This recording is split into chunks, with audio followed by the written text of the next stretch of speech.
The biggest mining investment in the state's history is now on hold.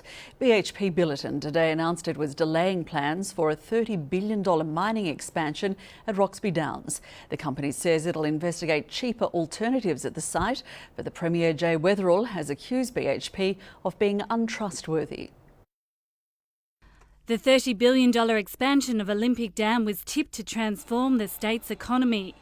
But as BHP Billiton released its annual results, it revealed it had suffered a 35% profit loss and something had to give. It became clear that the right decision for the company and its shareholders was to study an alternative, less capital-intensive design of the Olympic Dam open pit expansion that involves new technologies. And that's left a gaping hole in the state's hopes for a mining expansion at Roxby Downs. There's no doubt that this is a major disappointment for South Australia and indeed for the nation, especially for those workers and businesses who had set themselves to work on the expansion project. BHP says it's still committed to the project but wants to find a cheaper alternative. On Monday, BHP told the government it was considering scrapping the project, and Marius Kloppers delivered the bad news to the Premier today. For the state government, that means it's back to the drawing board.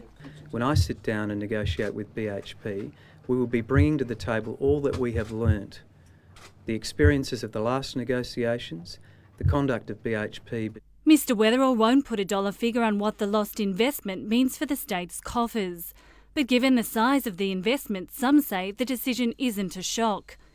I must say I personally am not surprised at the BHP decision, given the size of the project. Potentially the pit is as big as the South Australian CBD in terms of Adelaide. And I might say you're talking about removing overburden for a period of about 5 years, which means a huge capital outlay before you turn a quid. The federal opposition says the mining tax is to blame. BHP is Australia's largest iron ore producer.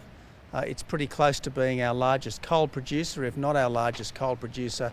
BHP is massively affected by the mining tax.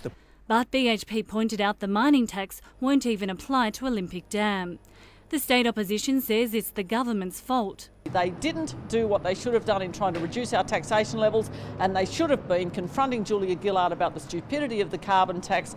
Talks between the state government and BHP on an alternative plan are expected within months. Robin Powell, ABC News, Adelaide.